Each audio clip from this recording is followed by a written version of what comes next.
안녕하십니까. 인공지능 학습용 데이터 라벨링 전문 교육, 이미지 영상 분야 기본 과정의 강의를 맡은 강사 김원중입니다.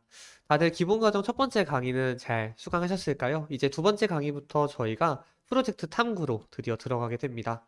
프로젝트 탐구는 총 세 가지 프로젝트로 구성이 되어 있는데요. 가장 먼저 CCTV 프로젝트, 바운딩 박스로 라벨링을 하는 프로젝트로 저희가 시작을 하게 됩니다.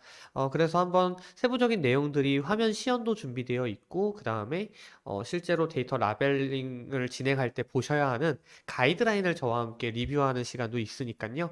한번 실제로 내가 데이터 라벨링 프로젝트에 참여한다라는 생각을 가지시고 한번 강의를 들으시면 조금 더 재미있게 진행하실 수 있지 않을까 생각이 듭니다. 그리고 무엇보다 중요한 것은 기본 과정부터는 저희가 실습이 있죠. 그래서 실습을 통과해 주셔야만 수료가 가능하기 때문에 저희가 실제로 실습 과제들을 준비하면서 그 준비된 프로젝트들을 가지고서 제가 강의를 하기 때문에 제 강의를 잘 수강해 주시면 실습을 통과하시는 데는 큰 어려움은 없으실 것 같아요. 그래서 끝까지 강의들을 차근차근 잘 따라와 주시면 좋은 결과가 있을 것 같습니다. 네, 그럼 바로 이 기본 과정 두 번째, 프로젝트 탐구 첫 번째 프로젝트부터 살펴보도록 하겠습니다. 네, 그래서 학습 목표는 저희 프로젝트 탐구 1, 바운딩 박스 CCTV 객체 추적입니다.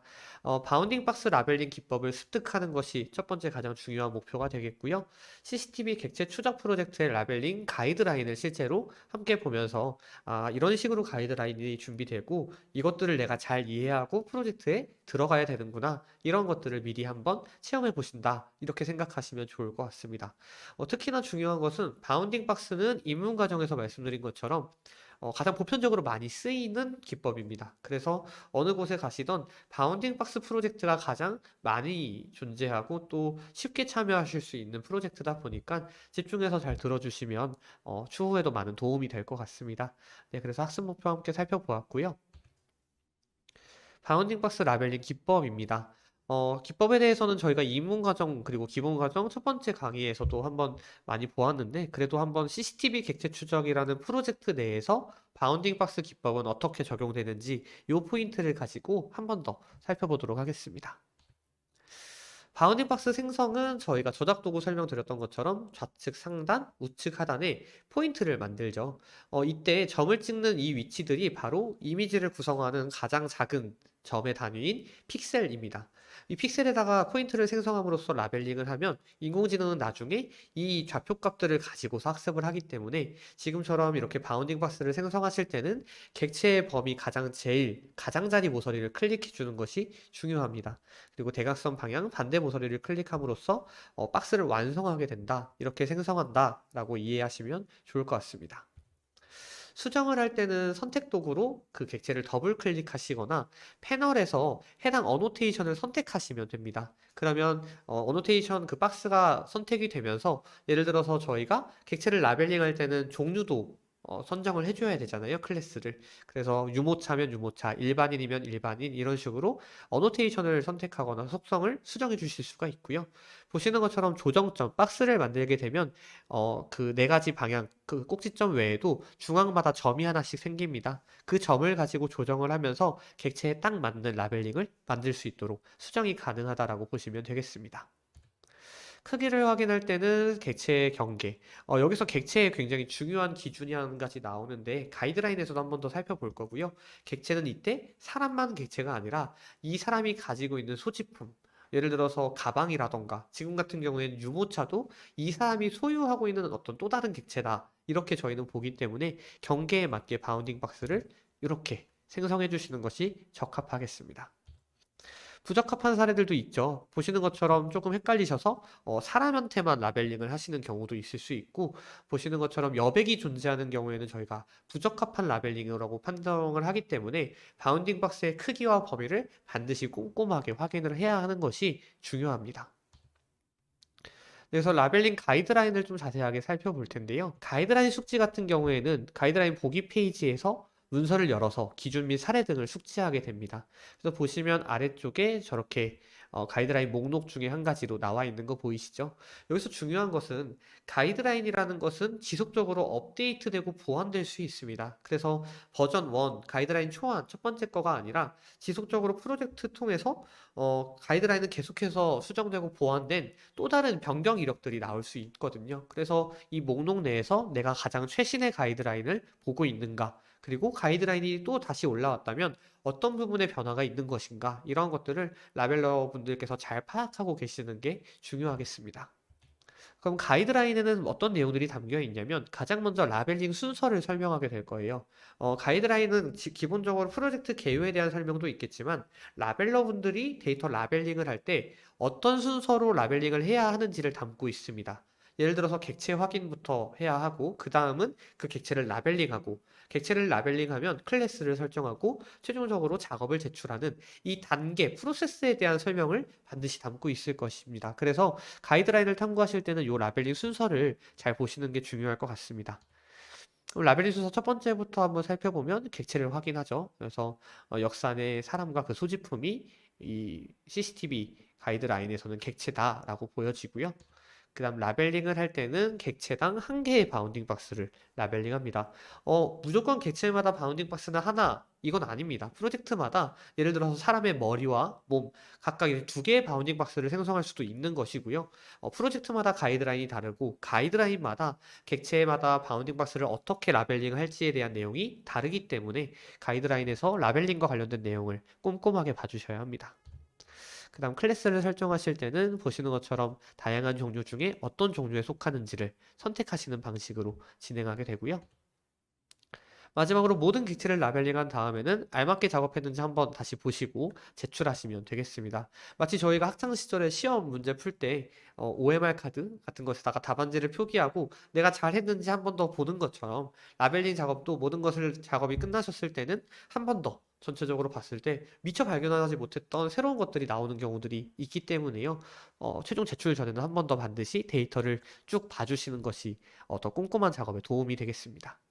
클래스 정의 같은 경우에는 저희가 본 프로젝트 내에서는 클래스가 휠체어, 시각장애인, 유모차, 잡상인, 아동, 일반인 이렇게 6가지가 되겠습니다. 그 기준으로는 소지품이 뭐 휠체어나 시각장애인용 지팡이가 있는지, 그리고 사람 같은 경우에도 그렇게 되면 이 객체가 어떤 소지품을 가지고 있기 때문에 이 클래스로 지정이 된다, 이런 기준이 될 텐데요. 보시면 저희가 휠체어를 타고 계신 분들은 반드시 전동이든 수동이든 휠체어에 탑승하고 있는 분을 휠체어라는 클래스로 지정하게 되고요. 휠체어를 끌거나 이제 밀고 계신 분들은 휠체어 탑승자가 아니기 때문에 클래스가 일반인으로 라벨링이 되어야 합니다.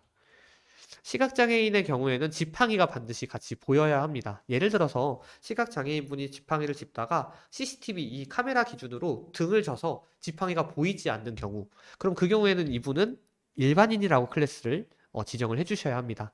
왜냐하면 우리는 문맥상, 맥락상 이 사람이 지팡이를 짚고 있었던 사람이기 때문에 시각장애인이라는 걸 알 수 있지만 AI는 그 이미지만 가지고 학습을 하기 때문에 이미지상에 지팡이가 보이지 않으면 그것은 일반인으로 태깅을 해주셔야 합니다. 이런 부분들이 바로 인공지능을 학습시킬 때 이미지 그리고 바운딩 박스라는 기법이 어떻게 적용되는지에 대한 이해도가 필요한 부분입니다. 그래서 중요한 것은 소지품이 보이는지 보이지 않는지를 기준으로 시각장애인이라는 클래스를 선별해야 된다. 이러한 포인트들을 잘 기억을 해주셔야 되겠습니다. 유모차의 경우도 마찬가지로 유모차를 끌고 있는 사람을 저희가 유모차라는 클래스로 하고, 중요한 것은 유모차를 반드시 포함해서 라벨링을 해주셔야 되고요. 잡상인의 경우에는 끌 것, 예를 들어서 뭐 핸드카트, 캐리어 등 이제 이 사람이 실제로 잡상인은 아닐 수 있겠지만 앞서 말씀드린 것처럼 인공지능은 그 이미지를 기반으로 학습을 하기 때문에 이미지상에 무언가 캐리어나 카트를 끌고 있는 사람은 잡상인이라고 저희는 클래스를 지정할 것입니다. 이런 부분들을 실제 이제 우리가 실생활과 데이터 라벨링 관점에서 다르게 본다라는 거를 꼭 반드시 기억을 해주시는 게 이 가이드라인에 포커스를 맞춰야 되는 부분이 되겠습니다. 그 다음 아동인데요. 미취학 아동 그리고 그 소지품까지도 저희가 아동이라는 클래스. 이 아동 친구들 중에 그런 경우들이 있어요. 저희 놀이공원 같은 데 가면 풍선이라던가 아니면 이렇게 끌고 다니는 장난감 같은 거 가지고 있는 경우에도 그 소지품까지 꼭 라벨링을 아동으로 해주셔야 된다라는 게 조금은 난이도가 있는 클래스가 될 수도 있겠습니다. 그리고 그 외 일반인들은 모두 이제 저희가 앞서 살펴본 그 5가지 클래스에 속하지 않는 모든 사람은 다 이제 일반인이라고 라벨링을 하고요. 일반인이라 하더라도 가방이라던가 다른 소지품들을 가지고 있을 수는 있기 때문에 그런 경우에도 반드시 소지품을 포함해서 라벨링을 해주셔야 합니다. 그래서 라벨링의 기준 4가지가 또 나오는데요. 하나씩 살펴보면 객체의 가장자리에 딱 맞게 라벨링을 해야 된다라는 내용이고요. 그 다음 그렇지 않은 경우에는 부적합으로, 왜냐하면 인공지능의 정확도에 문제를 줄 수 있기 때문에 가장자리에 딱 맞게 라벨링이 필요합니다. 사람의 소지품을 포함해서 라벨링을 해야 되고요. 보시는 것처럼 소지품을 제외한 경우에는 저희가 부적합이라고 보여집니다. 그 다음에 물체 또는 다른 객체의 일부 가려진 경우 보이는 부분을 기준으로 라벨링을 합니다. 추측해서 딱 보니까 이 사람의 다리는 여기까지겠구나 이렇게 상상해서 라벨링을 하지 않습니다. 왜냐하면 말씀드린 것처럼 인공지능은 이 이미지를 가지고 학습을 하기 때문에 보이는 부분을 기준으로 라벨링을 해야 합니다. 그래서 보시는 것처럼 내가 예측해서 어떤 범위를 상상으로 이렇게 추측해서 라벨링하는 경우는 부적합이라고 보여집니다. 그리고 반대로 실제 사람이 아니라 광고판이나 이런 데 안에 있는 사람들은 반대로 인공지능이 인식하지 말아야 하기 때문에 라벨링에서도 제외하는 경우라고 보시면 되겠습니다. 네, 한번 요약을 해볼게요. CCTV 객체 추적 프로젝트는 바운딩 박스 기법을 사용하고요. 그래서 실제로 바운딩 박스를 어떻게 만들고 클래스를 어떻게 지정하고 그 기준은 어떻게 되는지 살펴보았고요. 객체당 하나의 바운딩 박스로 보이는 부분을 가장자리에 딱 맞게 라벨링을 해주셔야 되고 휠체어부터 일반인까지 6가지 클래스에 대한 기준들을 자세하게 살펴보았습니다. 네, 그래서 참고 자료는 실제 가이드라인들을 나중에 데이터메이커 시냅스 실습 도적 도구에 들어가시면 다운로드 받으실 수 있고 또 이 교환의 내용을 토대로 살펴보실 수 있겠습니다. 네, 그럼 이어서 저희가 실제로 CCTV 객체 추적 프로젝트 라벨링 방법을 이해하는 단계로 넘어가 보도록 하겠습니다. 그래서 이제 이 단계에서는 모든 프로젝트 탐구마다 저희가 실제 가이드라인을 저와 함께 보고 시연하는 장면을 실제로 볼 텐데요. 제가 이제 사전에 미리 작업해 놓은 영상을 녹화한 걸 토대로 함께 보면서 어떠한 부분들을 저희가 좀 집중해서 봐야 하는지를 살펴보고자 합니다. 네, 그래서 라벨링 시연 앞서서 저희가 다시 한번 점검하는 것들은 바운딩 박스 도구를 선택한 다음 이제 진행한다라는 거, 네, 기억을 해주시고요. 한번 라벨링하기 한번 영상 같이 한번 살펴볼게요. 네, 보시면 가장 먼저 튜토리얼 창에 이제 배너를 통해서 접속을 하시면 바운딩 박스 기본 과정에서 저 과정을 클릭하시고 공지사항이 있습니다. 팝업으로 뜨는 공지사항을 읽어봐 주시고요. 보시면 다시 한번 좀 빠르게 지나간 것 같아서 조금 이어서 볼게요. 보시면 지금 이제 공지사항 같은 경우에는 이 교육 과정에 대한 실습과 관련된 안내사항이기 때문에 꼼꼼하게 잘 읽어주시는 것이 중요하겠습니다. 그리고 프로젝트 진행하기를 누르시면 이제 네, 요거에 동의했다라는 내용이 되겠고 참여 비밀번호 방금 짧게 지나갔는데요. 이 부분은 뒤에서 다시 한번 말씀드릴 거기 때문에 한번 네, 어떤 비밀번호인지는 그 뒤에 이제 저희가 실습 관련된 안내 자료에서 보실 수가 있겠고요. 작업 목록 들어가셔서 저렇게 시작하기를 누르시면 이렇게 새 탭이 열리면서 작업창으로 옮겨집니다.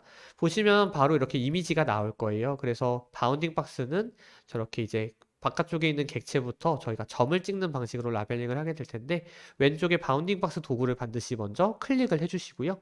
그 다음에 저렇게 포인트를 좌측 상단, 우측 하단에 생성해서 라벨링을 하고 그 다음에 일반인이라고 속성을 태깅하는 것 중요하겠습니다. 그리고 보시는 것처럼 저렇게 바깥쪽에 있는 사람도 저희가 반드시 저렇게 라벨링을 꼼꼼하게 해주셔야 되고요. 여기서 중요한 것은 소지품을 포함해서 라벨링을 해주셔야 되기 때문에 이 사람이 어떤 소지품을 들고 있는지를 명확하게 봐주셔야 합니다. 그리고 라벨링을 할 때는 저렇게 일반인이라고 라벨링을 해주셔야 되고요. 중요한 포인트 한 가지를 말씀을 드리면 이런 식으로 실제 사람 행인들이 이미지상에 존재하는 경우에는 개인정보 비식별하고 굉장히 중요합니다. 그래서 보시는 것처럼 앞면이 저렇게 블러링이라고 해서 약간 모자이크 처리되듯이 뿌옇게 나오면 괜찮은데 만약에 이미지 자체에 사람 얼굴이 그냥 나와버렸다. 그러한 경우에는 반드시 저희가 우측 상단에 있는 보류 버튼을 누르시고 관리자에게 빠르게 제보를 해주셔야 합니다. 그래서 그러한 부분들이 이러한 개인정보가 포함된 데이터들을 다룰 때 굉장히 주의해 주셔야 되고요. 지금 보시면 계속해서 라벨링을 하는데 일반인이 아니라 여기 같은 경우에는 저희 가이드라인에서 미리 살펴본 것처럼 유모차라고 라벨링을 해주셔야 되겠죠.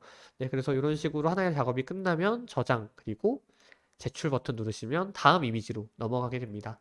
보시면 여기 아래쪽 할당 라벨에 제가 이전에 라벨링한 게 있고 새로운 데이터 넘어온 것도 보이시죠? 네, 그런 식으로 라벨링이 된 어떤 목록들은 여기서 또 확인이 가능하시고요.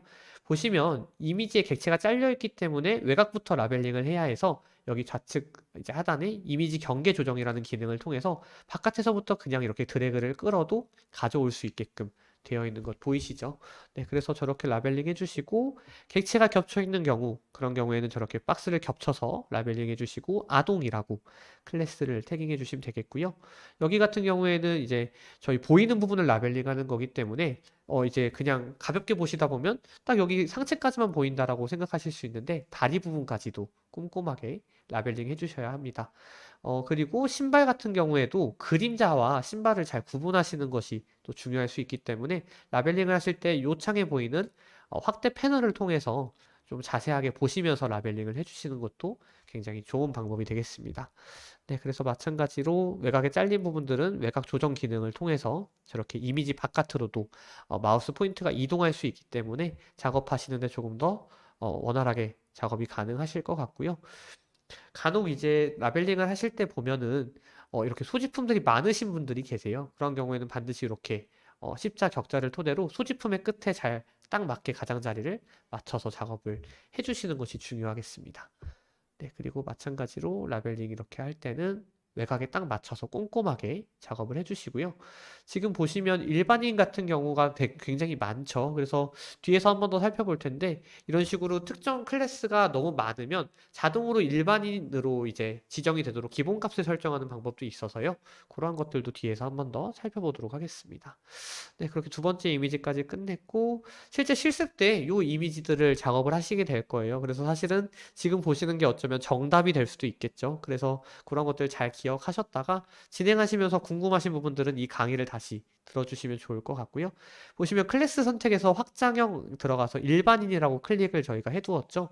이렇게 일반인을 클래스 선택 확장해서 들어가서 설정을 해놓으면 여기서 이제 조정하는 것들이 기본값으로 들어가게 됩니다. 그래서 일반인들이 많은 경우에는 여기서 선택하는 것들이 바운딩 박스만 생성해도 자동으로 그게 나오도록 설정이 가능하니까요. 그렇게 봐주시면 되겠고 여기 이제 휠체어라는 새로운 카테고리도 라벨링한 거 보이시죠? 네, 이렇게 라벨링 해주시고 중요한 거 외곽에 이렇게 숨어있는 객체 있을 때는 잊지 않고 라벨링을 해주시고 아까 좀 전에처럼 특정 한 곳에 사람이 많이 몰려있을 때 그쪽만 하느라 이런 분들을 놓치는 그런 이제 실수가 간혹 있으니까요. 꼼꼼하게 작업을 다 해주시면 좋을 것 같습니다.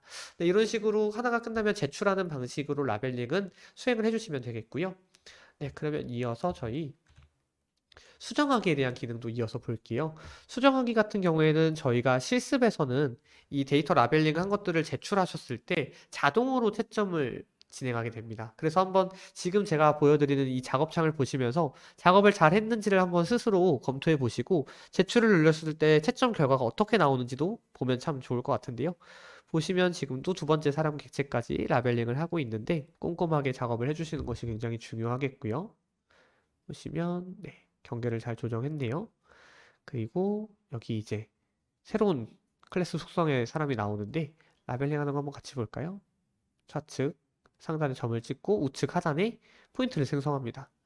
그리고 네, 그냥 넘어갔죠. 지금 이제 눈치가 빠르신 분들은 뭐가 이상한데? 라고 생각하실 수 있는데 한번 저희 계속 끝까지 한번 볼게요.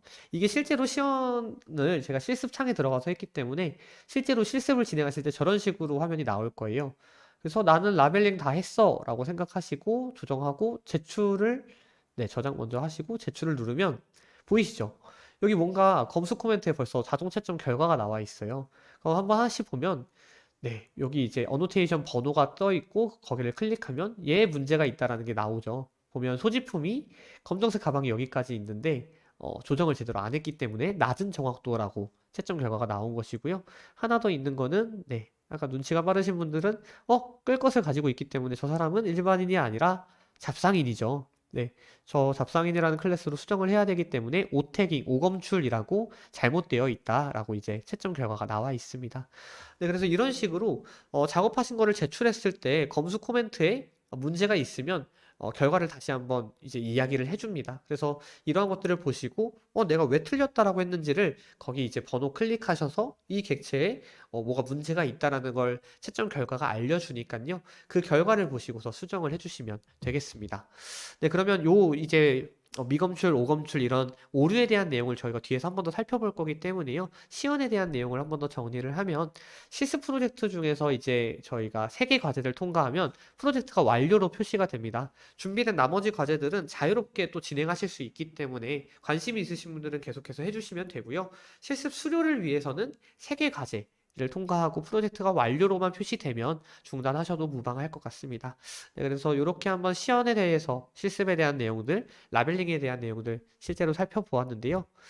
네. 중요한 것은 마지막으로 저희가 자동 채점 결과로 나오는 여러 가지 오류에 대한 종류들, 그러면 실습 과정에서 흔히 어떤 실수들을 하시게 되는지 이런 것들을 좀 살펴봄으로써 실습 때 여러 가지 실수들을 미리 사전에 방지할 수 있도록 이 강의를 잘 들어주시면 좋을 것 같습니다.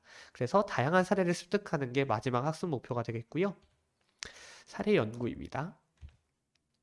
교육용 실습 프로젝트는 작업을 제출했을 때 자동으로 채점이 됩니다. 그러면서 뭔가 문제가 있으면 알림 메시지와 검수 코멘트 우측 하단의 패널에 이 어노테이션 객체에 문제가 있다라는 알림이 나오게 됩니다. 그럼 그걸 보고서 저희가 무언가 수정을 해야 되겠죠.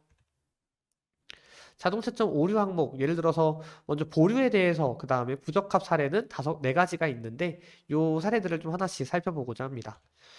먼저 이제 오류 항목으로 오검출 이렇게 나와 있네요. 코멘트를 확인하는 게 중요합니다. 작업에 예를 들어서 오검출이라고 하면은 오검출 몇 개 이렇게 나오죠.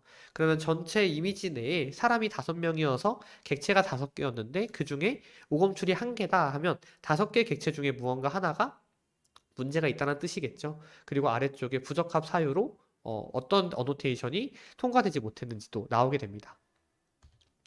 그러면 가장 먼저 보류에 대한 내용인데요. 제가 이제 한번 언급드렸던 것처럼 개인 정보가 포함된 이미지 데이터를 라벨링 할 때는 얼굴 비식 변화가 반드시 필요합니다. 그래서 보시는 것처럼 이렇게 블러링 처리가 되어 있어야 하는데 예를 들어서 이미지를 열어봤더니 사람의 얼굴이 그대로 나와 있다. 마스크를 착용하고 있다 하더라도 블러링이 되어 있지 않으면 그것은 개인정보가 보호되지 못한 사례입니다.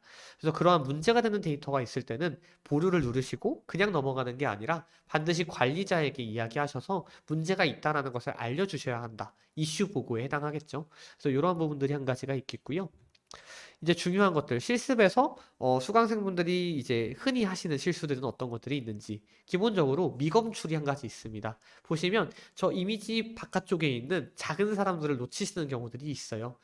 중요한 것은 미검출은 제가 앞서 말씀드린 것처럼 어떤 오류가 내가 라벨링한 객체 몇 번 객체에 있는지 뭐 이런 식으로 나오면 찾기가 쉬운데 미검출은 라벨링을 아예 하지 않았기 때문에 그냥 이미지 어딘가에 놓친 객체가 있다는 뜻입니다. 그래서 어쩌면 찾는 게 조금 어려우실 수는 있는데요. 실습 과정의 작업물들은 그렇게 어렵지 않을 거기 때문에 미검출이라고 나오면 이미지를 전반적으로 꼼꼼하게 한번 쭉 봐주시는 게 좋겠고요. 이때 활용하실 수 있는 단축키가 바로 H랑 V겠죠. 이미지의 가로와 세로 길이에 맞춰서 한번 보시는 게 좋은 방법이 되겠습니다. 그래서 미검출이라고 나온 경우에는 그 객체를 찾아서 이렇게 추가로 라벨링을 해주시면 네, 요 작업물에 대한 미검출을 문제는 해소가 되는 거겠죠. 그다음 낮은 정확도인데요. 낮은 정확도에서 흔히 하시는 실수는 아까 이제 저희가 시연 영상으로도 본 것처럼 소지품이 빠져 있는 경우가 굉장히 많습니다. 그래서 몇 번 번호 이 객체에 대해서 낮은 정확도라고 한다면 보시고 아 소지품을 빼먹었구나 하면 소지품까지도 라벨링을 이렇게 해주시는 게 중요하고요. 만약에 나는 소지품까지 라벨링을 잘한 것 같은데 낮은 정확도라고 떴다?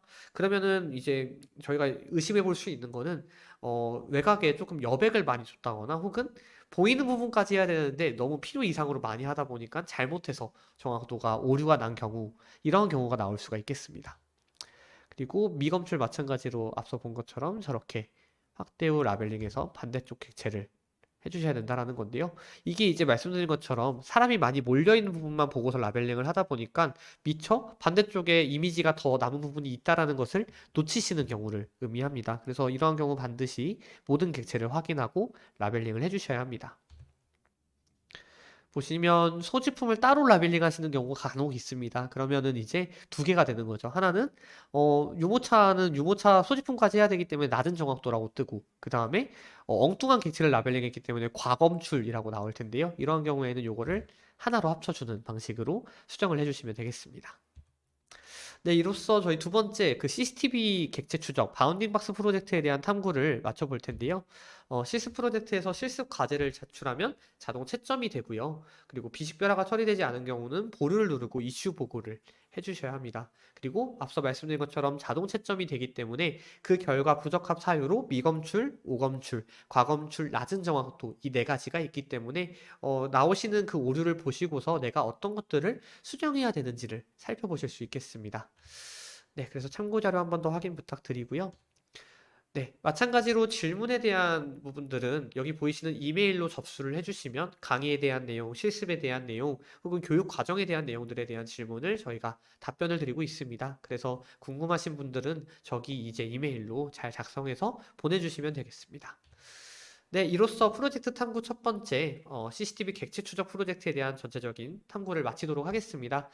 들어주셔서 감사드리고 다음 강의에서 이어서 새로운 프로젝트 탐구까지 진행하도록 하겠습니다. 감사합니다.